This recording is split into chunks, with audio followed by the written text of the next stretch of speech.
Tahu nggak hari ini ibu panggil Maliki kenapa? Maliki. Oh, Maliki tadi makan ya? Kenapa Maliki makan? Tidak makan pagi, tidak sarapan. Kenapa tidak sarapan pagi? Oh, telat bangun. Jadi besok-besok Maliki harus bangun lebih cepat. Kita harus makan pagi baru berangkat ke sekolah. Ibu juga makan, tapi ibu makannya ada waktunya. Kita manusia memang perlu makan, tapi ada waktunya. Misalnya waktu makan kita makan, waktu belajar kita belajar. Tidak boleh makan di dalam kelas, itu tidak bagus, mengganggu kawan-kawan yang lain. Ya, kita kan sudah membuat kesepakatan kelas. Apa yang kita kesepakatan kelas tadi? Tidak boleh makan di dalam tidak boleh makan sambil belah. Besok-besok Maliki jangan mengulangi lagi. Iya, janji sama ibu. Janjinya sampai kapan rencana? Kapan mulai tidak makan lagi di kelas? Jadi kapan hari ini? Kapan lagi? Besok dan seterusnya. Iya. Maliki tidak makan lagi di kelas karena makan di kelas tidak bagus. Makannya nanti pas istirahat, besok juga tidurnya malam harus cepat biar makannya cepat-cepat. Jadi siangnya, paginya bisa sarapan dan langsung sekolah. Pintar. Jangan diulangi lagi ya sayangnya. Ya, nanti sama ibu kita tidak boleh melanggar kesepakatan kelas kan kita udah tulis kemarin, udah tempel ya kan, baru-baru semester awal kita sudah membuat kesepakatan kelas, jadi kita tidak boleh melanggar ya. Jadi sama ibu nanti mulai besok tidak boleh lagi ya. Terima kasih Maliki. Silakan masuk kelas ya.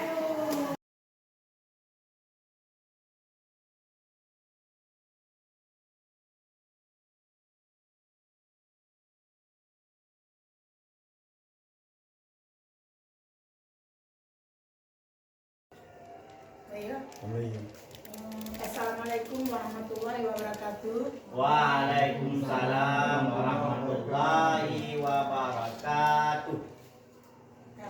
Silakan. Next.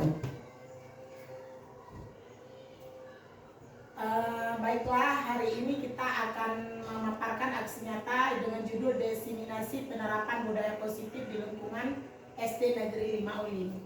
Yaitu saya sendiri sebagai CGP Angkatan 11 Pidijaya.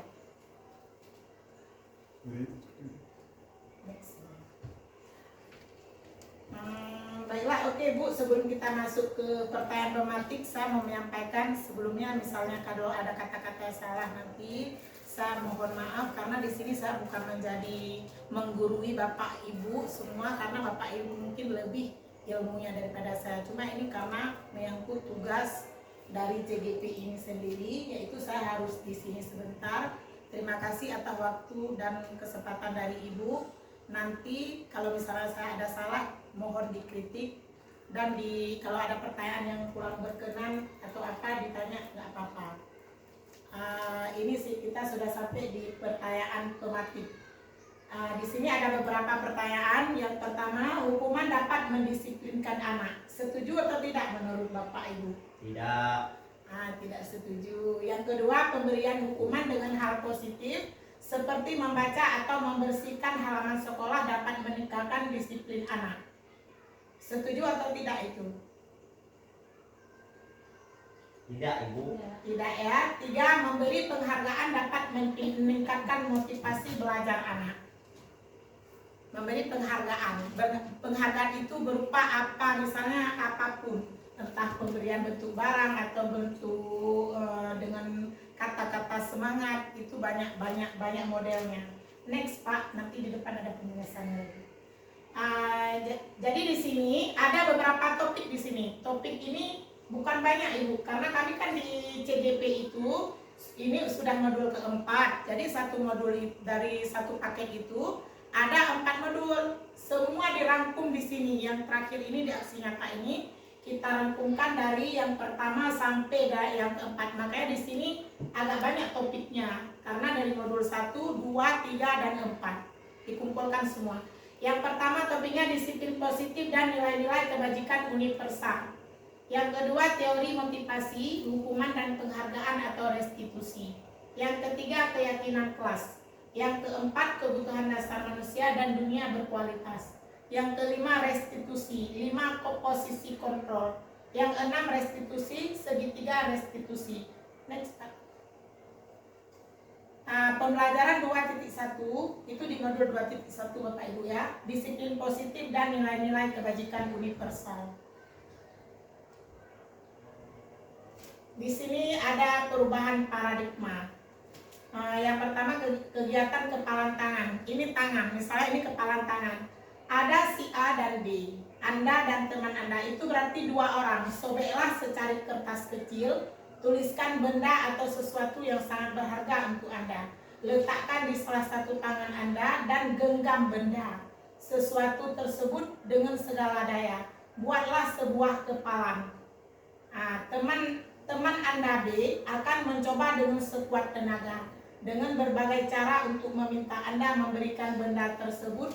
B bisa membujuk, mengancam, menghardik, merayu, menyuap, apa saja yang dapat membuka kepalan tangan Anda. Ini ceritanya begini Bapak Ibu. Misalnya kan ada secari kertas, kita tulis. Habis itu kita genggam dengan kuatnya. Kan ada teman kita satu lagi, dia meminta kita untuk membuka secara paksa, merayu. Itu kan segala cara dia berusaha supaya tangan kita buka. Jadi apa yang terjadi? Apa yang terjadi kira-kira? Mau nggak dia berubah paradigmanya? Berubah nggak dia? Mau nggak dia membuka dengan berbagai cara? Misal disuruh ini, disuruh itu, mau nggak dia? Ada yang mau dan ada yang tidak mau. Itu tergantung paradigma pemikiran dia. Next. Perubahan paradigma teori kontrol atau teori pilihan, ilusi kontrol. Ilusi itu, tahu nggak Bapak Ibu apa itu ilusi?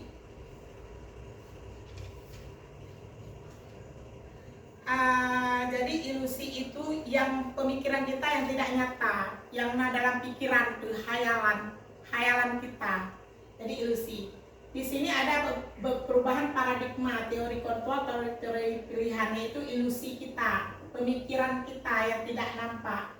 Yang pertama ilusi guru mengontrol murid. Ilusi bahwa kritik dan membuat orang lain merasa bersalah dapat menguatkan karakter. Habis itu ilusi bahwa semua penguatan positif, efektif dan bermanfaat. Selanjutnya ilusi bahwa orang dewasa memiliki hak untuk memaksa. Next. Ini ada beberapa teori dari Stephen R. Covey mengatakan bahwa bila kita ingin membuat kemajuan perlahan, sedikit-sedikit ubahlah sikap atau perilaku Anda. Namun bila kita ingin memperbaiki cara-cara utama kita, maka kita perlu mengubah kerangka acuan kita. Ubahlah bagaimana Anda melihat dunia, bagaimana Anda berpikir tentang manusia. Ubahlah paradigma Anda, skema pemahaman dan penjelasan aspek-aspek tertentu tentang realitas. Perubahan paradigma stimulus respon, teori kontrol atau teori pilihan. Siapa sesungguhnya yang memiliki kontrol? Yang pertama di sini ada 2, yaitu stimulasi respon dan teori kontrol pilihan. Yang pertama kita mencoba mengubah orang agar berpandangan sama dengan kita. Ada kan kita berpikir, mengajak orang berpikir seperti kita, tapi belum tentu Bapak Ibu, belum tentu orang berpikir seperti kita pikirkan. Misalnya kita berusaha memahami pandangan orang lain tentang dunia. Ini teori kontrol pilihan ya, pilihan. Kalau respon, perilaku buruk dilihat sebagai suatu kesalahan. Kita kalau melihat orang bersikap buruk langsung mengejes bahwa dia salah, tapi itu mungkin belum tentu. Yang kita pikir mungkin begitu ya respon kita. Oh dia jahat, padahal belum tentu sejahat yang kita pikirkan. Habis itu orang lain bisa mengontrol saya. Nah ini orang lain bisa mengontrol saya. Kita pikir orang lain bisa mengontrol. Saya bisa mengontrol orang lain. Itu seperti sebuah pemaksaan. Saya bisa mengontrol, padahal kita tidak bisa mengontrol orang lain. Pemaksaan ada pada saat bujukan gagal. Di saat kita gagal baru kita membujuk-bujuk. Jangan begini begitu, sebelum gagal tidak ada kata kita mau membujuk. Model berpikir menang atau kalah. Itu stimulus respon. Yang nextnya teori kontrol, belum Pak? Teori kontrol belum biasa. Teori kontrol atau pilihan. Kita berusaha memahami pandangan orang lain tentang dunia. Semua perilaku memiliki tujuan. Hanya Anda yang bisa mengontrol diri Anda. Berarti hanya kita yang mengontrol diri kita, bukan orang lain. Nah, di situ kolaborasi dan konsensus menciptakan pilihan-pilihan baru. Kolaborasi itu bekerja sama, menciptakan pilihan-pilihan baru. Model berpikir menang, menang, dan menang. Dalam pikiran kita ada berpikir mau menang, menang, menang, dan menang. Semua kita mungkin ada berpikiran begitu. Next, Pak. Apakah makna disiplin? Nah, di sini ada makna disiplin. Disiplin. Sugeng Prijodarminto dalam bukunya memberikan pengertian disiplin adalah suatu kondisi yang tercipta dan terbentuk melalui suatu proses dari serangkaian perilaku yang menunjukkan nilai-nilai ketaatan, kepatuhan, kesetiaan, keteraturan, dan ketertiban. Habis itu yang kedua, ketika mendengar kata disiplin, kebanyakan orang akan menghubungkan disiplin dengan tata tertib.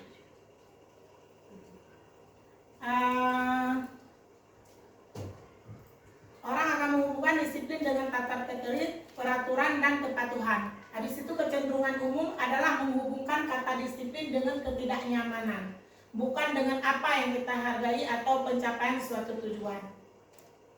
Mungkin disiplin itu Bu sering kita terapkan di sekolah. Untuk anak-anak, untuk kita sebagai guru, disiplin itu kata-kata yang sering kita dengarkan. Next, Pak. Nilai-nilai kebajikan universal. Nilai-nilai kebajikan universal. Di dalam nilai-nilai kebajikan adalah sifat-sifat positif manusia yang merupakan tujuan mulia yang ingin dicapai setiap individu. Nilai-nilai tersebut bersifat universal dan lintas bahasa, suku, bangsa, agama maupun latar belakang. Setiap perilaku perbuatan memiliki suatu tujuan. Dr. William Glasser pada teori kontrol 1984 dengan mengaitkan nilai-nilai kebajikan yang diyakini seseorang, maka motivasi instruksi akan terbangun sehingga menggerakkan motivasi dari dalam untuk mendapat capaian tujuan mulia yang diinginkan. Nilai-nilai kebajikan yang ingin dicapai oleh setiap anak Indonesia kita kenal dengan profil Pancasila, yaitu yang di dalam profil Pancasila itu ada beberapa dia Bu, Bapak Ibu. Beriman, bertakwa kepada Tuhan Yang Maha Esa dan berakhlak mulia. Berkebinekaan global, bergotong royong, mandiri, kreatif, dan bernalar kritis. Nah, ini sudah sampai di pembelajaran 2.2 Bapak Ibu. Teori motivasi atau hukuman dan penghargaan, restitusi. Ini berhubungan semua. Teori motivasi perilaku manusia. Yang pertama, untuk menghindari ketidaknyamanan atau hukuman, apa yang akan terjadi apabila saya tidak melakukannya? Itu termasuk dalam motivasi eksternal. Eksternal yang di samping ini Bapak Ibu. Yang kedua, untuk mendapatkan imbalan dari orang lain atau institusi, apa yang akan saya dapatkan apabila saya melakukannya? Ini untuk mendapatkan imbalan. Itu juga termasuk dalam motivasi eksternal. Yang ketiga, untuk menghargai diri sendiri, menghargai diri kita sendiri Bapak Ibu. Saya akan menjadi orang seperti apa bila saya melakukannya. Kita berpikir apa yang terjadi kalau seandainya saya melakukan itu kan. Itu motivasi internal, tujuan disiplin positif. Sudah termasuk dalam tujuannya. Next Pak.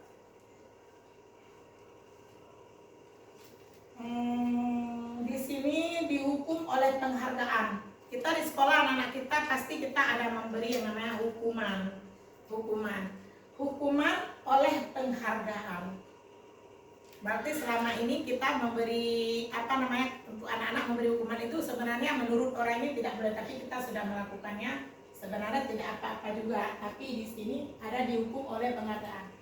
Bahwa penghargaan berlaku sama dengan hukuman, dalam arti meminta atau membujuk seseorang melakukan sesuatu untuk memenuhi suatu tujuan tertentu dari orang yang meminta atau yang membujuk. Membujuk dorongannya eksternal dan akan ada faktor ketergantungan. Beberapa dampak dari pemberian penghargaan. Ini menurut Alfie Kohn 1993. Yang pertama ini dampaknya Bapak Ibu ya, itu menurut beliau. Pengaruh jangka pendek dan jangka panjang. Yang kedua, penghargaan menghukum. Penghargaan mengurangi ketepatan. Penghargaan tidak efektif. Penghargaan merusak suatu hubungan. Next.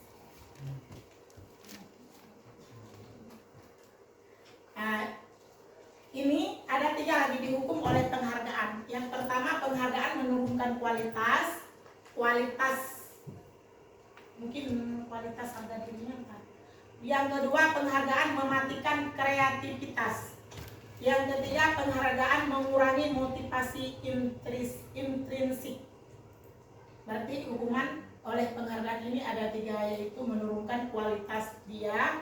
Kita kalau di sekolah untuk anak-anak kita, penghargaan mematikan kreativitas. Mungkin kalau kita tidak kasih penghargaan, anak-anak tidak mau lagi belajar besok, tidak semangat. Itu mungkin maksudnya. Jadi kita tidak perlu mengasih penghargaan dalam bentuk apapun, misalnya seperti materi, entah apa, mungkin dengan kata-kata saja memujinya, entah bagaimana. Next Pak. Bentuk program kebajikan atau apresiasi. Apresiasi sering kita dengar dalam lingkungan sekolah kita Bapak Ibu. Dalam memberikan apresiasi atau pengakuan perlu diingatkan beberapa hal. Yang pertama, beri pengakuan secara khusus. Beri pengakuan secara khusus yaitu kepada siswa kita. Habis itu beri pengakuan secara pribadi. Mungkin dia ada seorang anak yang berbuat baik, dia sendiri. Berarti kita beri kepada dia aja, sendiri dia, secara pribadi. Habis itu beri pengakuan kepada semua murid atau bergantian, atau si A, si B, jangan sampai si C yang tidak dapat misalnya ada membuat sesuatu kita juga tidak memberi pengakuan. Habis itu beri pengakuan secara konsisten. Konsisten itu yang selalu, jangan hari ini memberi, besok menjatuhkan lagi, itu tidak boleh. Habis itu fokus pada proses. Fokus pada apa yang kita lakukan untuk memberikan penghargaan tersebut untuk anak-anak atau apresiasi tersebut. Next. Contoh pengakuan atau apresiasi kebajikan. Di sini ada tabelnya. Yang pertama pembukaan, yang kedua nilai kebajikan, yang ketiga situasi. Di pembukaannya kemarin saya perhatikan dinilai kebajikannya, rasa empatimu besar sekali. Berarti karena kita sudah memperhatikan dia, ada rasa empati kita untuk anak tersebut, misalnya kepada siswa kita ya Bapak Ibu. Habis itu situasi, pada saat menolong murid baru di kelas kita, misalnya ada terjadi sesuatu di kelas kita, anak-anak kita entah terjatuh, entah apa, pasti ada saja yang terjadi di kelas. Habis itu di pembukaan yang kedua, saya menghargai. Kita menghargai, bagaimana cara, berarti nilai kebajikan kita kalau menghargai itu, kita peduli terhadap anak-anak tersebut. Habis itu situasinya pada saat kamu membantu teman-temanmu di tugas kelompok, entah kita, entah anak-anak kita, berarti kalau dia saling menghargai, pasti dia peduli kepada kawannya. Pasti dia pada saat membantu temannya di tugas kelompok, entah di luar, entah lagi bermain, entah lagi gotong royong, dia pasti ada rasa pedulinya. Itu termasuk salah satu dinilai kebajikan. Habis itu selalu berterima kasih. Misalnya itu rasa tanggung jawabmu. Pada saat kamu memungut kertas-kertas yang berserakan di lantai. Nah, berarti di saat anak-anak memungut kertas di lantai atau di halaman, berarti kita sudah memberi dia rasa tanggung jawab. Next. Di sini ada tugas perbedaan hukuman dan konsekuensi. Tugas kita membedakan yang mana hukuman, yang mana konsekuensi. Tindakan guru, tindakan kita Bapak Ibu, mencatat 100 kali di dalam buku kalimat. Saya tidak akan terlambat kali. Berarti kita berjanji pada diri kita sendiri, saya tidak akan terlambat lagi. Itu anak-anak, karena terlambat keselak-selak. Yang kedua, lari mengelilingi lapangan basket 2 kali karena terlambat hadir di sekolah. Yang ketiga, murid diminta untuk push up sehari 15 kali karena tidak menggunakan masker waktu ke sekolah, waktu COVID kemarin mungkin Bapak Ibu. Kita kan diwajibkan pakai masker. Jadi dikala anak kita tidak memakai masker, kita memberi dia hukuman 15 kali push up setiap hari. Bisa atau enggak nanti itu. Menggantikan kertas tugas teman yang telah dicoret-coret. Menggantikan tugas, misalnya ada temannya lagi bermain mau coret-coret, dia menggantikannya. Itu nanti hukuman atau konsekuensi. Di sini ada pilihan Bapak Ibu. Membersihkan tumpahan air di meja tulis karena tersenggol pada saat belajar. Habis itu murid disuruh untuk mengenakan sepatu seharian di sekolah karena tidak mengenakan sepatu hitam. Misalnya ada murid kita suruh mengenakan sepatu seharian karena tidak mengenakan sepatu hitam. Lari mengelilingi lapangan basket 2 kali karena terlambat 10 menit untuk pelajaran PJOK. Nah, next Pak. Di situ ada pilihannya semua Bapak Ibu. Yang pertama tindakan guru. Tadi kita kan sudah membacanya, mencatat 100 kali dalam buku kalimat, saya tidak akan terlambat lagi karena terlambat ke sekolah. Itu berarti Bapak Ibu bukan konsekuensi, itu termasuk dalam hukuman. Berarti kita sudah mengasih hukuman kepada anak itu. Padahal itu tidak boleh mungkin ya, tapi kita sering melakukannya. Habis itu lari mengelilingi lapangan basket 2 kali karena terlambat hadir di sekolah. Nah, itu juga berupa bukan konsekuensi, berarti hukuman. Yang ketiga, murid diminta untuk push up, itu juga hukuman, Bapak Ibu. Yang konsekuensi, menggantikan kertas tugas teman yang telah dicoret-coretnya. Misalnya dia sudah mencoret, berarti konsekuensi dia harus bertanggung jawab. Kalau itu kan dia tidak bertanggung jawab, langsung kita memberi dia hukuman. Dia tidak sempat memperbaiki diri. Yang selanjutnya membersihkan tumpahan air itu juga konsekuensi. Murid disuruh untuk mengenakan sepatu seharian di sekolah, itu berupa hukuman. Lari mengelilingi lapangan bola basket selama karena terlambat 10 menit untuk pelajaran PJOK. Ini cocok Bapak Ibu. Kenapa ini bisa termasuk konsekuensi? Karena ini memang ini tugas guru PJOK, termasuk ke dalam mungkin dari dia dikasih konsekuensi begitu, itu termasuk ke dalam pelajaran Bapak tersebut. Makanya dia termasuk ke dalam konsekuensi. Seandainya guru kelas yang kasih ini, pasti kita sudah menghukum. Ini cocok di tempatnya, lari mengelilingi lapangan basket karena dikerjakan oleh guru olahraga. Seandainya kita yang lakukan, pasti itu berupa hukuman, tidak boleh. Next. Perbedaan hukuman dan konsekuensi. Di sini Bapak Ibu ada hukuman, ada perbedaannya. Kita semua tidak ada perbedaan. Semua hukuman, semua penghargaan karena kita tidak tahu. Ini mungkin kita sudah tahu Bapak Ibu hari ini. Yang mana yang termasuk dalam hukuman? Yang pertama, sesuatu yang menyakitkan harus terjadi. Itu tidak berupa fisik Bapak Ibu. Verbal pun itu hukuman untuk anak-anak kecil. Sesuatu yang menyakiti harus terjadi. Habis itu membuat anak sakit fisik maupun hati. Anak kecil juga punya hati seperti kita Bapak Ibu. Untuk jangka waktu lama. Habis itu anak membenci kedisiplinan.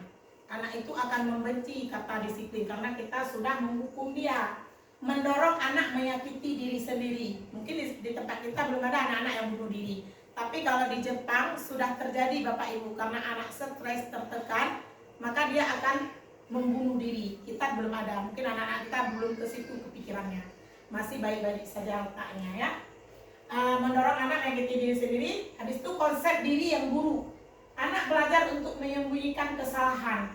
Dia diam, tidak mau jujur kepada kita. Misalnya dia buat kesalahan, pasti dia bersembunyi, tidak mau jujur. Karena kita takut dia sama kita, karena kita akan memberi hukuman kepada dia. Habis itu marah, rasa bersalah, dipermalukan, merasa tidak dihargai. Pasti dia akan marah, akan membenci kita dan merasa dipermalukan. Itu Bapak Ibu. Habis itu kalau yang konsekuensi, bagaimana yang terjadi dengan anak-anak itu? Apakah akan terjadi seperti yang kita beri hukuman? Yang pertama, sesuatu harus terjadi. Konsekuensi itu akan terjadi kalau dia membuat kesalahan. Misalnya kayak tadi, dia menumpahkan air di atas meja. Berarti itu konsekuensi dia harus melap meja itu, membersihkan meja itu. Karena udah kesalahan dia, kesadaran sendiri dia. Habis itu membuat anak merasa tidak nyaman dalam jangka waktu pendek. Dia merasa tidak akan sakit hati, istilahnya cepat dia merasa baik, membuat anak merasa tidak nyaman. Habis itu anak menghargai disiplin. Kalau konsekuensi yang kita berikan, dia akan menghargai, oh ini begini, ini begini. Jadi kita tidak dihukum kalau kita bertanggung jawab, pasti berpikirnya begitu sama anak. Stimulus atau tanggapan. Habis itu mendorong anak mudah menyesuaikan diri, dia bisa menyesuaikan diri. Habis itu selanjutnya konsep diri yang baik. Konsep dia yang baik, anak belajar untuk mematuhi peraturan. Dalam konsekuensi itu anak akan berpikir, oh kalau saya nanti berbuat baik, pasti ibu tidak akan menghukum saya. Dia tidak merasa sakit hati dan belajar untuk mematuhi peraturan yang sudah kita lakukan. Habis itu kehilangan hak, dibuat tidak nyaman, diasingkan untuk sementara atau time off. Itu kehilangan hak dia, misalnya dia merasa sedih sebentar, nanti pasti akan baik lagi. Next Pak. Apa itu restitusi? Kami di sini Bapak Ibu di calon guru penggerak itu yang paling menurut saya Bapak Ibu ya, yang paling berat di modul restitusi ini. Ini modul ketiga. Jadi digabung semua, ini ada segitiga restitusi dari sana nanti semua di depannya ada. Restitusi adalah proses menciptakan kondisi bagi murid untuk memperbaiki kesalahan mereka, sehingga mereka bisa kembali pada kelompok mereka. Dengan karakter yang lebih kuat, restitusi juga merupakan proses kolaboratif yang mengajarkan murid untuk mencari solusi untuk masalah mereka dan membantu murid berpikir tentang orang seperti apa yang mereka ingin menjadi atau tujuan mulia dan bagaimana mereka harus memperlakukan orang lain. Ini Bapak Ibu, menurut saya restitusi ini kalau bisa di lingkungan kita orang besar, orang dewasa ya, bukan anak-anak. Restitusi ini semacam hukuman kepada seseorang. Memberi hukuman kepada si korban ini. Jadi setelah itu kita misal ada seorang korban narapidana dimasukkan ke dalam penjara, misalnya Bapak Ibu ya. Dia setelah keluar pasti nama jelek dia sudah melekat. Dia mantan narapidana. Dia mempunyai nama yang tidak bagus. Begitu juga anak-anak, misal dia salah. Ini tugas kita restitusi ini, bagaimana anak ini setelah keluar dari masalah itu, dia bisa kembali, misalnya tahanan tadi, kembali ke masyarakat. Diterima lagi, nama dia bagus lagi, dia mau berubah. Begitu juga dengan anak-anak kita, misalnya anak ini di kelompoknya membuat kesalahan. Tadi kita udah kasih hukuman, dia pasti malu. Kita langsung jangan mengejes, biar dia bisa besok berkumpul lagi dengan teman-temannya. Istilah restitusi ini untuk memperbaiki diri dia, kembali ke kelompok dia masing-masing. Jangan anak-anak itu sampai malu, sampai minder, sampai ada yang kayak tadi kita bilang sampai mau bunuh diri. Next Pak. Identitas gagal atau hukuman, identitas sukses atau disiplin. Berarti kalau kita memberi hukuman terus-terusan kepada si anak, dia akan gagal nanti suatu hari. Anak-anak itu tidak boleh dikasih hukuman, tapi dikasih peraturan disiplin, biar dia bisa berhasil. Ada konsekuensi, ada restitusi, misal hukuman. Sesuatu yang menyakitkan harus terjadi, itu hukuman. Kita memberi hukuman kepada dia. Tapi kalau konsekuensi, sesuatu harus terjadi tapi tidak menyakiti dia, tidak menyakiti perasaan dia atau verbal dia atau apa. Yang restitusi, Bapak Ibu, restitusi merupakan pilihan dia mau disakiti atau mau berbuat baik tanpa memberikan hukuman. Habis itu, next saja, tidak nyaman untuk murid atau anak untuk jangka panjang. Anak-anak kalau dikasih hukuman Bapak Ibu, anak-anak kalau kita kasih hukuman, dia tidak akan nyaman, dia merasa sakit hati. Habis itu selanjutnya tidak nyaman untuk murid atau anak untuk jangka waktu pendek. Kalau konsekuensi, sebentar aja dia marah Bapak Ibu, sebentar aja dia sakit hati. Misalnya dia menjatuhkan, menumpahkan air sekarang. Dia sebentar aja marah Bapak Ibu, nanti dia akan baik lagi. Tapi kalau hukuman, dia akan dendam sama kita mungkin sampai besok, mungkin sampai lusa, karena kita sudah menghukum dia. Bisa kita memukul dia atau menghina dia di depan kawan dia pasti malu dengan cara kita memberi hukuman yang salah. Begitu Bapak Ibu. Habis itu korban mendapatkan enggak itu tidak nyaman untuk murid atau untuk jangka baik. Kalau kayak konsekuensi dia tidak bisa, dia sebentar aja marah, besok sudah baik sama kita. Habis itu restitusi menguatkan untuk murid atau anak dalam jangka waktu panjang. Ini memberikan apresiasi atau mengajak dia kembali, mudah-mudahan ke depan dia tidak melakukan lagi. Di hukuman lagi, korban mendapat keadilan. Korban bisa diabaikan, korban mendapatkan ganti di restitusinya. Habis itu murid atau anak akan tersakiti kalau di hukuman. Kalau kita ngasih hukuman, anak-anak itu akan tersakiti. Kalau di konsekuensi, murid dibuat tidak nyaman, dia merasa malu atau tidak nyaman. Habis itu di restitusi, murid mendapatkan penguatan. Kita membuat dia baik lagi, dia kembali lagi. Perilaku pasif atau agresif meningkat. Kita kasih hukuman, makin kita kasih hukuman makin agresif, makin batat dia besok, makin tambah bandel. Itu sebenarnya yang tidak bisa. Penguatan hanya bertahan dalam jangka waktu pendek. Habis itu masalah terpecahkan. Kalau dengan restitusi semua masalah akan terpecahkan. Sistem tidak akan berjalan bila murid tidak takut di hukumannya. Memerlukan monitoring dan supervisi terus menerus dari guru. Murid belajar bertanggung jawab untuk perilakunya. Berlaku hanya pada sebuah institusi, tidak berlanjut pada kehidupan nyata.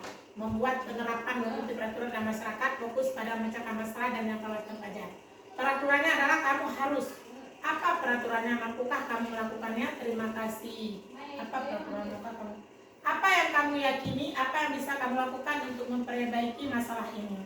Murid, anak membenci peraturan kalau di hukuman. Kalau di konsekuensi, anak menghormati peraturan karena sudah dilakukan bersama-sama. Anak menghormati dirinya dan orang lain. Itu kalau di restitusi. Berarti ini di hukuman berarti penilaian negatif, di konsekuensi netral, tengah-tengah. Yang restitusi berarti itu yang positif. Berarti kita harus melakukan restitusi terhadap murid. Next. Ini 9 ciri-ciri restitusi. Jadi restitusi itu ada 9 ciri-cirinya. Yang pertama, bukan untuk menebus kesalahan, namun tidak belajar dari kesalahan. Yang kedua, memperbaiki hubungan kita dengan anak kita yang sudah bermasalah tadi. Yang ketiga, tawaran, bukan paksaan. Yang keempat, restitusi menuntut untuk melihat ke dalam diri. Yang kelima, restitusi mencari kebutuhan dasar yang mendasari tindakan. Yang keenam, restitusi diri adalah cara yang paling baik. Yang ketujuh, restitusi fokus pada karakter bukan tindakan. Yang kedelapan, restitusi fokus pada solusi, mencari solusi dengan anak-anak. Yang kesembilan, restitusi mengembalikan murid yang berbuat salah pada kelompoknya. Setelah dia berbuat salah, dia mendapat nasihat dari kita, dia kembali ke kawannya dengan baik-baik gitu. Next Pak.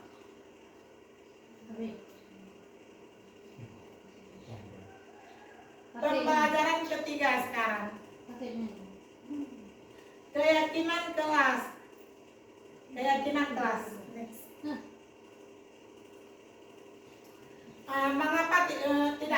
Mengapa tidak peraturan saja? Mengapa kita harus keyakinan kelas? Ini Bapak Ibu, perbedaan peraturan dengan keyakinan. Peraturan apa, keyakinan apa, itu beda-beda. Di kelas itu semua berlaku. Kalau peraturan di luar sekolah, di lingkungan sekolah kita. Tapi kalau keyakinan kelas, di kelas masing-masing. Itu perbedaannya. Yang pertama, mengapa kita harus memiliki peraturan, harus menggunakan helm bila mengendarai kendaraan roda 2? Kenapa Bapak Ibu? Itu sudah hukuman, peraturan atau keyakinan itu? Itu peraturan, kita wajib memakai helm. Yang kedua, mengapa kita memiliki peraturan 3M, menggunakan masker, mencuci tangan, dan menjaga jarak. Itu juga peraturan yang kita lakukan di waktu COVID. Mengapa kita memiliki peraturan harus datang tepat waktu pada saat mengikuti pelatihan? Untuk mendukung motivasi intrinsik, kembali ke nilai-nilai atau keyakinan-keyakinan. Lebih menggerakkan seseorang dibandingkan mengikuti serangkaian peraturan-peraturan. Next.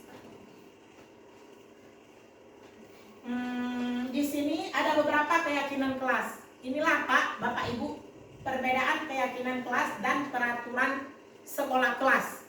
Ini bedanya ya. Ini kalau keyakinan kelas, dalam pembentukan keyakinan kelas bersifat lebih abstrak daripada peraturan yang lebih rinci dan konkret. Yang kedua, keyakinan kelas berupa pernyataan-pernyataan yang universal. Yang ketiga, pernyataan keyakinan kelas senantiasa dibuat dalam bentuk positif. Yang keempat, keyakinan kelas hendaknya tidak terlalu banyak sehingga mudah diingat dan dipahami oleh semua warga kelas. Yang kelima, keyakinan kelas sebagai sesuatu yang dapat diterapkan di lingkungan sekolah. Yang keenam, semua warga kelas hendaknya ikut berkontribusi dalam perbuatan keyakinan kelas lewat kegiatan curah pendapat. Yang ketujuh, bersedia meninjau kembali keyakinan kelas dari waktu ke waktu. Pertama-tama perlu diciptakan dan disepakati adalah keyakinan-keyakinan atau prinsip-prinsip dasar bersama-sama warga kelas. Begini Bapak Ibu ya, saya menjelaskan sedikit tentang keyakinan kelas. Keyakinan kelas kita buat sebelum kita mulai pelajaran, misalnya di awal semester. Itu anak-anak membuat kesepakatan itu atas kemauan dia sendiri. Misalnya dia menempelkan di kesepakatan kelas itu apa dia, misalnya tidak membuang sampah sembarangan, datang tepat waktu, habis itu tidak makan sambil belajar, saling menghormati ibu guru. Ketika anak ini membuat kesalahan, berarti orang itu sudah melanggar keyakinan yang mereka buat sendiri. Itu bukan karena paksaan kita, kemauan dia sendiri, kesadaran dia sendiri, bukan paksaan kita. Bapak Ibu, semua kita insya Allah sudah melakukan keyakinan kelas kita masing-masing. Bapak Ibu, next. Ya, sudah. Habis itu ada peraturan dan dalam keyakinan kelas ini. Di setiap kita membuat keyakinan kelas pasti ada peraturan, semua ada peraturan. Tidak ada langsung cocok langsung bikin. Ada peraturannya. Peraturan yang pertama apa? Selalu kembalikan buku kepada tempatnya. Dilarang mengganggu orang lain. Itu sudah termasuk dalam peraturan. Jadi kalau dia berbuat itu memang ada ketentuan, tidak boleh. Kalau keyakinan kelas kesadaran sendiri. Kalau itu peraturan kita yang membuat. Jadi anak-anak tidak boleh melanggarnya Bapak Ibu. Hadir di sekolah 15 menit sebelum pembelajaran. Sama juga kita Bu. Peraturan yang telah ditetapkan harus kita ikuti. Itu juga anak-anak. Karena peraturan itu ada sebelum kita datang ke sekolah. Habis itu dilarang melakukan kekerasan. Itu sudah peraturan. Itu tidak boleh diganggu gugat. Habis itu dilarang menggunakan narkoba. Itu memang sudah harus. Tidak boleh diganggu gugat. Bergantian atau menunggu giliran. Gunakan masker. Jangan berlari di kelas atau koridor. Itu sudah peraturan yang dibuat di sekolah. Jikalau anak-anak melanggarnya, utamakan yang mana? Kita pasti akan memberikan konsekuensi. Itu sudah tegas, sudah ada. Misalnya kalau dia menggunakan narkoba, kita pasti akan mengeluarkan dia dari sekolah. Itu tidak ada basa-basi lagi, tidak ada perubahan apa lagi, tetap. Itu sudah peraturan. Next Pak. Peraturan selalu kembalikan buku ke tempatnya. Itu rasa apa yang dimiliki anak-anak. Kita sudah membuat peraturan sebelum keyakinan kelas. Ini anak-anak buku kembalikan ke tempatnya. Ini peraturan kita.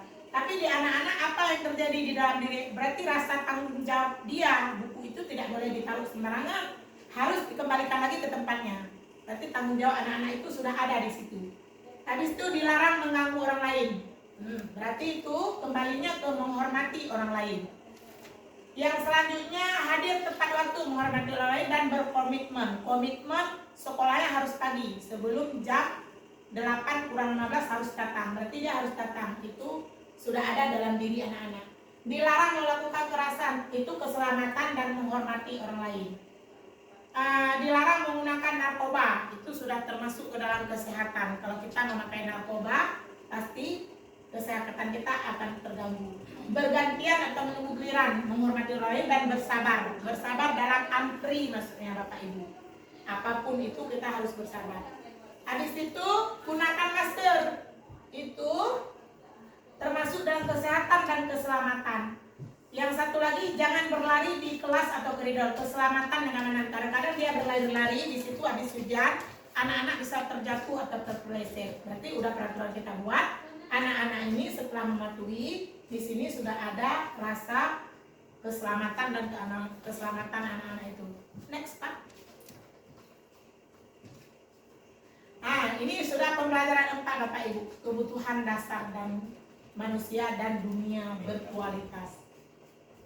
Selanjutnya Bapak Ibu, kita manusia Bapak Ibu pasti butuh punya kebutuhan dasar. Itu tidak bisa dipungkiri, semua kita punya kebutuhan dasar. Apa kita yang ada di diri kita? Kita manusia perlu kasih sayang dan rasa diterima, yaitu rasa dicintai, disayangi. Itu semua kita perlu Bapak Ibu ya. Hadis itu, di situ kebutuhan dasar manusia itu kita perlu kesenangan. Semua orang butuh senang, tidak ada orang yang mau susah Bapak Ibu ya, kecuali takdir kita buat kita susah. Habis itu penguasaan. Semua orang ingin menjadi penguasa atau menguasai semua, tapi terjadi atau tidak itu tergantung takdir dari Allah. Habis itu kebebasan. Kita juga tidak mau dikurung, dikekang. Kita mau bebas, kita makhluk bebas. Kalau bertahan hidup, semua orang kita akan bertahan hidup, mencari yang semua ini untuk bertahan hidup. Intinya yang disayang, diterima, dicintai, kesenangan itu untuk bertahan hidup. Kalau nggak ada ini, kita tidak akan bertahan. Kalau nggak ada yang keempat ini, kita tidak akan bertahan. Next, Pak. Di sini coba lihat. Aku senang main kejar-kejaran dengan ibu guru. Seru, pasti seru. Anak-anak kan suka dia. Ibu kejar aku karena ibu guru sayang aku. Ibu guru sayang aku. Aku hebat kan bisa bikin ibu guru kejar aku. Aku bosan belajar mewarnai terus di dalam kelas. Next, Pak, di situ atas kita senang, dicintai atau apa. Nah, di sini aku senang main kejar-kejaran dengan ibu guru. Ada anak-anak senang sekali bermain-main dengan ibu. Apa perasaan anak-anak di saat itu? Pasti dia merasa senang, ada kesenangan di sini. Karena dia mau dikejar oleh ibu gurunya atau main kejar-kejar ibu gurunya mau bermain-main sama dia. Habis itu ibu kejar aku karena ibu guru sayang kepadaku. Nah, seorang ibu guru pun mengajar dia seperti kita mengejar anak kita. Berarti ada rasa cinta di situ dan kasih sayang kita terhadap anak itu. Kenapa kita? Karena ada rasa cinta, makanya kita mau mengejar anak itu. Karena ada rasa cinta dan sayang.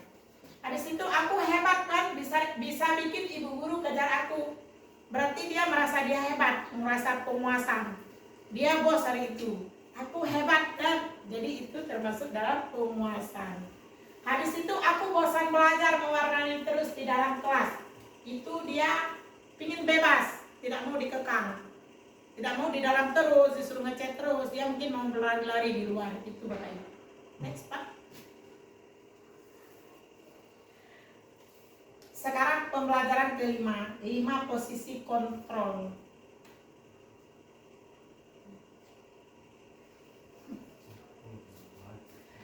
Di sini Bapak Ibu ada 5 posisi kontrol kita sebagai manusia. Yang pertama motivasi, habis itu identitas gagal atau kontrol dari luar. Yang selanjutnya identitas berhasil, sukses atau kontrol dari luar. Yang selanjutnya identitas berhasil atau sukses kontrol diri. Di situ yang dimotivasi guru berbuat, guru berkata. Di situ ada hasilnya juga. Kalian kaitan dengan dunia berkualitas. Murid berkata, dampak murid. Habis itu di penghukum ya, menghindari hukuman. Itu identitas gagal, kontrol dari luar. Menghindari hukuman. Di hukuman itu ada penghukum, ada pembuat orang merasa bersalah. Bapak Ibu, di penghukum atau membuat orang merasa bersalah. Misalnya menghardik, menunjuk-nunjuk, menyakiti, menyindir. Itu termasuk sudah dalam penghukum. Padahal itu kita tidak memukul dia Bapak Ibu, tapi verbal dia, bukan fisik dia. Habis itu yang membuat orang merasa bersalah, berceramah, mengatakan seharusnya ibu kecewa sama kamu. Itu juga tidak bagus untuk anak-anak kita Bapak Ibu. Kalau tidak melakukannya, awas ya, rasakan ya, itu sudah mengancam, termasuk juga dalam hukuman. Itu juga tidak boleh untuk anak-anak. Kamu seharusnya kamu sudah tahu, ibu lelah sekali mengatakannya, ibu stres. Kita mengatakan sama anak-anak itu membuat dia merasa bersalah, berarti gara-gara kita stres, dia salah, oh ini ibu ini stres gara-gara saya. Padahal kita stres sendiri Bapak Ibu, bukan gara-gara anak-anak. Habis itu memberontak, menyalahkan orang lain, berbohong. Kita memaksa orang untuk berbohong. Setelah kita buat salah, anak siswa membuat salah, dia kita suruh berbohong. Padahal itu tidak boleh. Habis itu menyembunyikan atau menyangkal, berbohong. Setelah berbuat salah, berbohong, pura-pura tidak melakukannya. Itu kan ada anak-anak kita Bapak Ibu. Murid meletakkan guru di luar dunia berkualitas. Habis itu murid meletakkan guru di dalam dunia berkualitas. Nah, di situ kita ada kala diletakkan sama anak kita di dunia yang berkualitas. Ada kala kita dibikin sama anak kita di dunia yang tidak berkualitas. Karena kita sudah memberi hukuman atau membuat dia merasa bersalah. Itu kan ada di penilaian anak-anak. Biarkan saja, nanti jangan juga marah-marah lagi. Itu juga penghukum Bapak Ibu. Kita biarkan juga menghukum secara tidak sadar. Kita sudah menghukum anak-anak. Habis itu maafkan saya. Tiba-tiba dia kita paksakan untuk minta maaf. Habis itu mengulangi kesalahan, merasa rendah diri. Di sini mengharapkan imbalan atau ketenangan pada orang lain, teman atau pemantau. Kita sebaiknya sebagai guru jadi apa? Jadi teman, jadi pemantau, atau jadi manajer, atau jadi penghukum sekalian Bapak Ibu. Membuat alasan-alasan untuk muridnya. Itu kalau jadi teman. Kita akan membuat alasan untuk murid-murid. Ayolah lakukan demi ibu. Masa kamu tidak mau? Ingat, ibu tidak ibu pernah meleduk. Ingat, tidak ibu pernah bantu. Ibu tidak pernah membantu. Habis itu yang kalau kita jadi teman ya, ketergantungan. Murid meletakkan guru sebagai orang yang sangat penting di dunia berkualitas. Saya berpikir Bapak Ibu, teman saya ternyata begitu lemah, tidak mandiri atau tergantung. Kalau kita pemantau, di pemantauan menghitung atau mengukur apa peraturannya, menyesuaikan diri bila diawasi. Murid meletakkan guru peraturan dan hukuman di dunia berkualitas. Habis itu berapa banyak bintang yang saya harus peroleh, berapa halaman yang harus saya tulis, menitik beratkan pada sanksi atau hadiah untuk dirinya. Yang kelima, sebagai manajer, mengajukan pertanyaan-pertanyaan apa yang kita yakini, apa yang kita kerjakan untuk punya masalah, menguatkan pribadi si murid meletakkan diri sebagai individu positif dunia berkualitas. Bagaimana caranya saya bisa memperbaiki keadaan, mengevaluasi diri, bagaimana cara itu Bapak Ibu kita di sini, saya diajarkan Ibu Bapak ya, saya juga tidak tahu, tidak banyak ilmu. Di sana kita di guru, lebih bagus kita jadi manajer Bapak Ibu. Itu bagusnya kita jadi manajer. Jangan jadi penghukum, pembuat anak-anak bersalah. Bagusnya kita diharapkan jadi seorang manajer di sekolah. Next. Nah, ini ada pernyataan siapa yang mengatakan, saya kecewa sekali dengan kamu. Itu kata-kata kita kepada anak-anak didik kita. Pasti kita sering ngomong Bapak Ibu.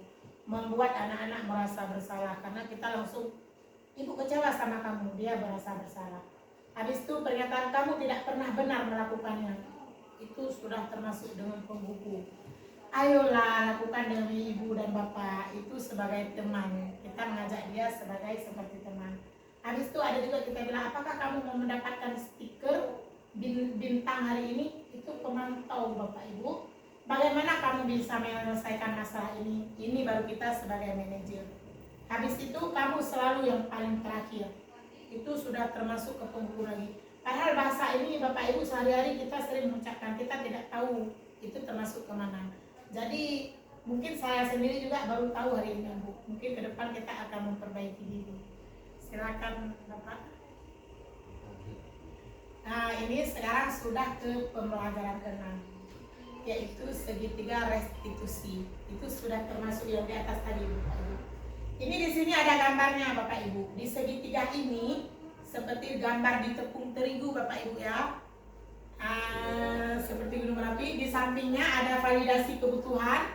menaikkan keyakinan, segitiga restitusi di tengah, menstabilkan identitas.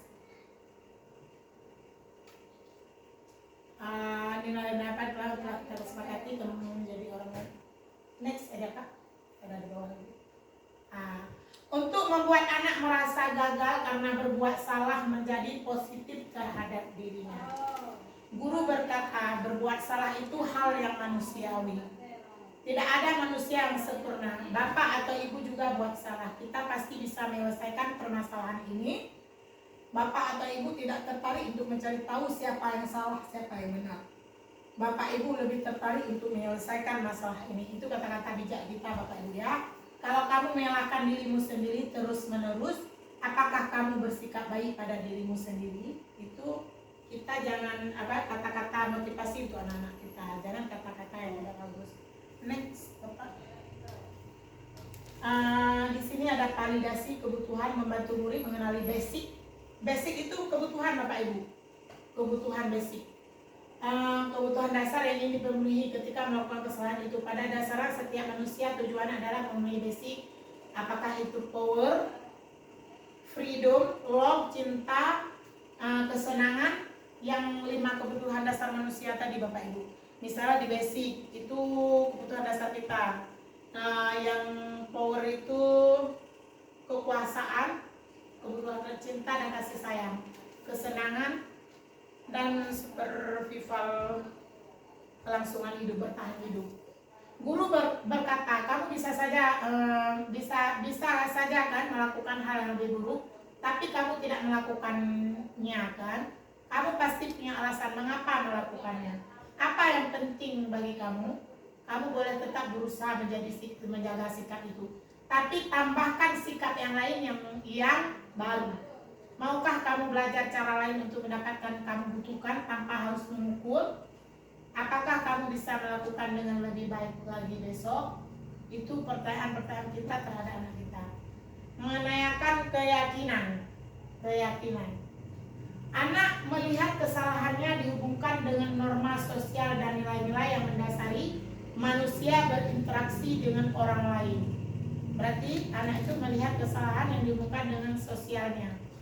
Guru berkata, apa nilai yang kita percaya di kelas atau di sekolah kita?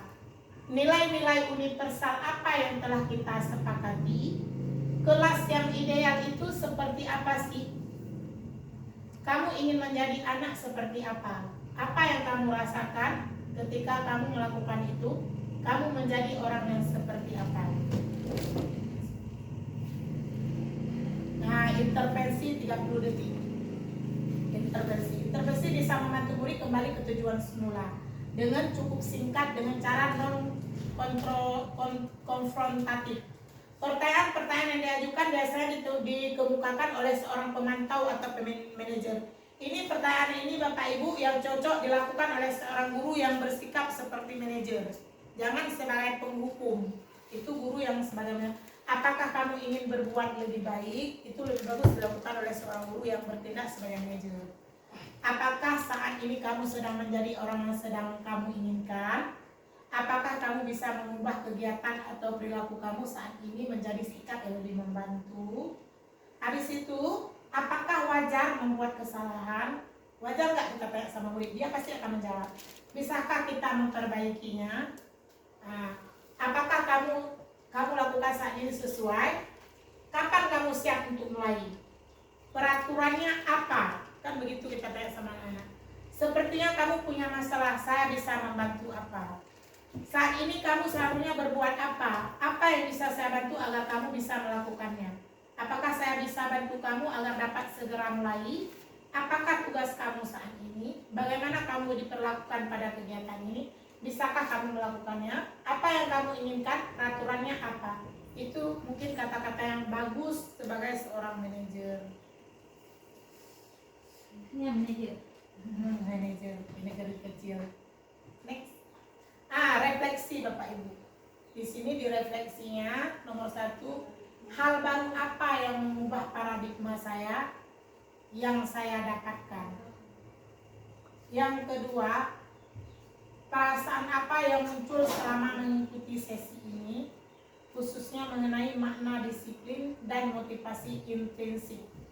Yang ketiga, peran Among seperti apakah yang saya telah lakukan selama mengikuti modul ini. Yang keempat, saya akan menjadi Among seperti apakah setelah mengikuti modul ini. Mungkin Bapak Ibu ini refleksinya mungkin untuk saya pribadi setelah saya melakukan belajar di modul titik 1, 1.1, 2 sampai sekarang sudah 4, sudah memasuki aksi nyata. Ini mungkin refleksi semua yang mungkin sudah saya rasakan, mungkin harus saya jawab Bapak Ibu. Next Bapak.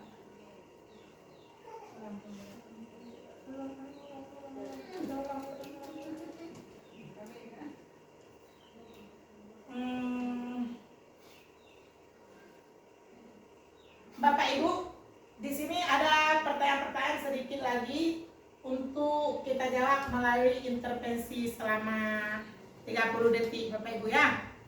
Di sini ada di berapa pertanyaan Bapak Ibu? 1, 2, 3, 4, 5 sampai berapa itu? 5, 1, 2, 3, 4, 5 sampai berapa?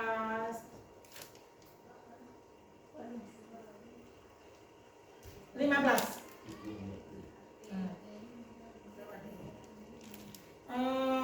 Sampai 15 pertanyaan di sini Bu. Mungkin kita akan mencoba menjawab sama-sama Bapak Ibu. Nah, di sini kan misalnya kita Bapak Ibu menanyakan kepada murid kita, apakah kamu ingin berbuat lebih baik? Kira-kira cocok nggak kalimat itu kita tujukan sama anak didik kita Bapak Ibu? Misalnya kita ini guru sebagai manajer Bapak Ibu di sekolah, sebagai manajer, cocok nggak? Cocok ya. Apakah kamu ingin berbuat lebih baik? Mungkin itu peraturannya, kata-kata kita itu sudah sangat manis, sudah sangat baik, jadi tidak menyakiti anak-anak, tidak merasa dia terhukum, tidak merasa dia dendam sama kita sebagai guru. Habis itu, apakah saat ini kamu sedang menjadi orang yang sedang kamu inginkan? Bagus nggak pertanyaan itu kira-kira Bapak Ibu? Bagus ya. Kita menanyakan dia ingin seperti apa dia saat ini. Habis itu, apakah kamu bisa mengubah keyakinan atau pengetahuan saat ini menjadi sikap yang lebih membantu? Itu juga bisa kita, kata-kata yang bagus itu bisa juga kita tujukan kepada anak murid kita Bapak Ibu. Apakah kamu bisa mengubah kegiatan? Misalnya ada sifat dia yang kurang kita berkenan, sikap dia, perilaku dia, kita tanya begitu Bapak Ibu. Habis itu, wajar nggak kamu membuat kesalahan seperti itu? Kita tanya, bisakah kita memperbaiki? Kita mengajak dia memperbaiki kesalahan dia Bapak Ibu, tidak mengejes dia, maksa dia menjadi baik. Habis itu, apa yang kamu lakukan saat ini yang sesuai dengan mungkin yang sesuai dengan dia, keinginan dia, umur dia, kelas dia, kan lain-lain kesalahan anak-anak. Habis itu peraturan kamu, kapan kamu siap untuk mulai? Itu kata-kata itu bagus juga Bapak Ibu. Kapan kamu siap memulainya anakku, kan gitu. Habis itu peraturannya apa? Peraturan apa? Peraturan pasti ada yang sudah kita ciptakan, ada yang tercipta sendiri seperti keyakinan kuasa. Sepertinya kamu punya masalah, saya bisa bantu apa? Misalnya anak-anak kita Bapak Ibu, dia punya masalah. Kita mencoba menyelesaikan masalah dia. Kita bertanya kepada dia, sepertinya kamu punya masalah, saya bisa membantu apa? Kita mengajak dia membantu mengajak dia untuk menyelesaikan masalah dia. Kita sebagai manajer, sebagai gurunya. Habis itu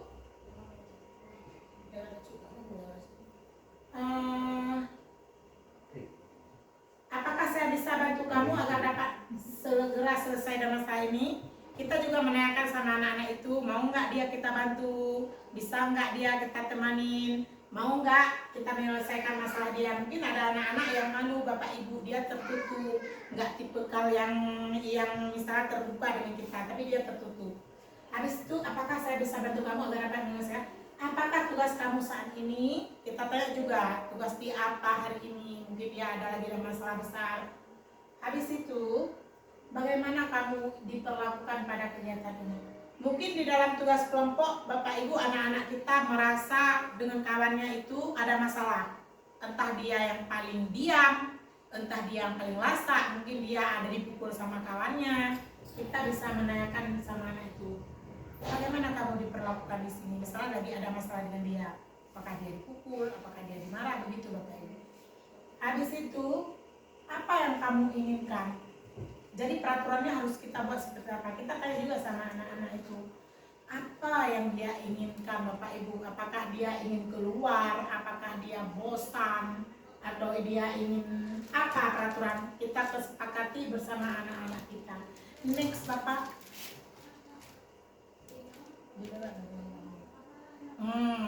Jadi setelah kita memberikan nasihat kepada anak-anak Bapak Ibu, anak-anak itu akan melihat kesadaran dia sendiri, menormalisasi keadaan. Dia tidak akan marah-marah lagi, dia akan lebih tenang. Jadi kata-kata guru itu bagusnya apa nilai-nilai yang kita percaya di kelas atau sekolah kita.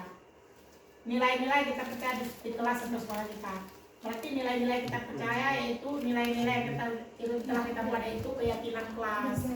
Habis itu nilai universal apa yang telah kita sepakati.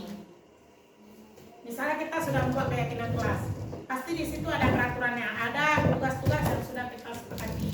Habis itu kelas yang ideal itu seperti apa?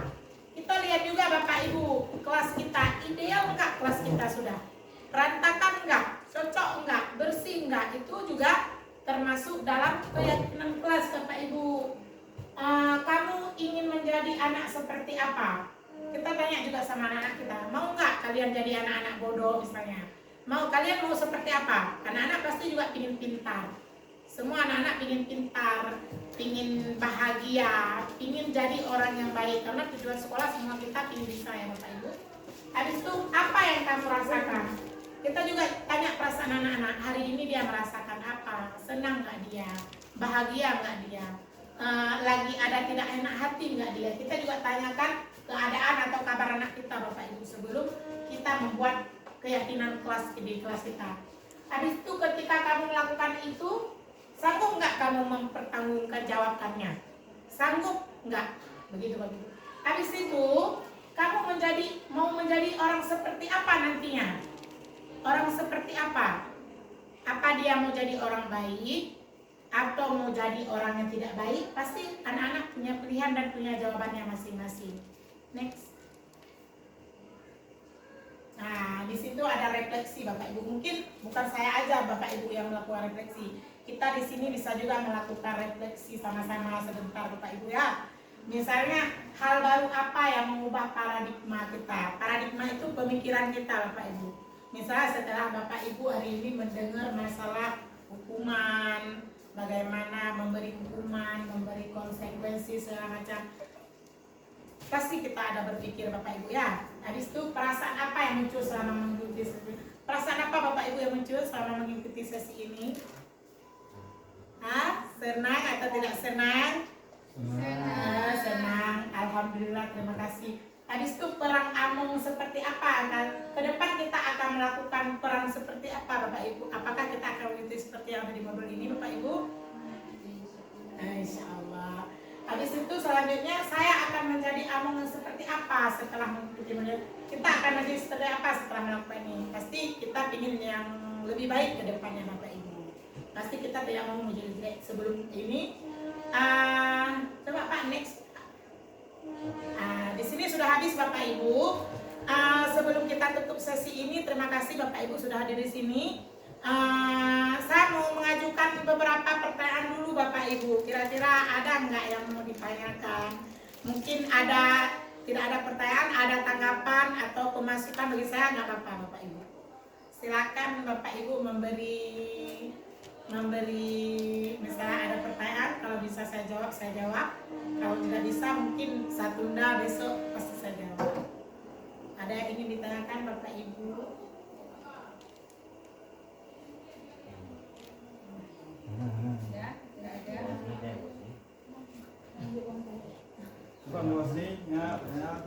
Ada pertanyaan Bapak Ibu, mungkin Bapak Ibu mau berpikir dulu sejenak, silakan Bapak Ibu, saya kasih waktunya.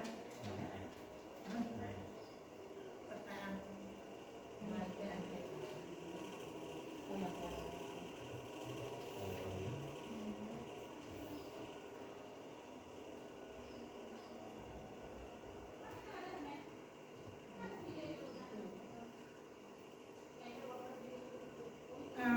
Baiklah Bapak Ibu, mungkin hari ini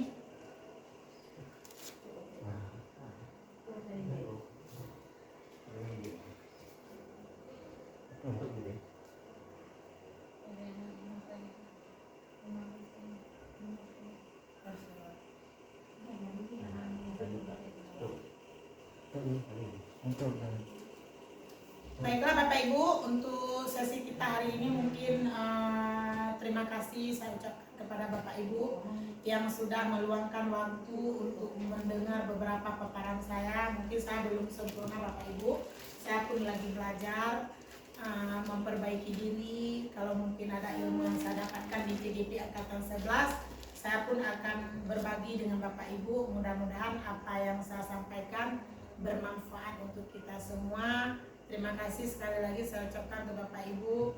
Lebih dan kurang, kalau misalnya ada kata-kata saya yang kurang berkenan, saya mohon maaf. Saya akhiri sesi ini. Assalamualaikum warahmatullahi wabarakatuh.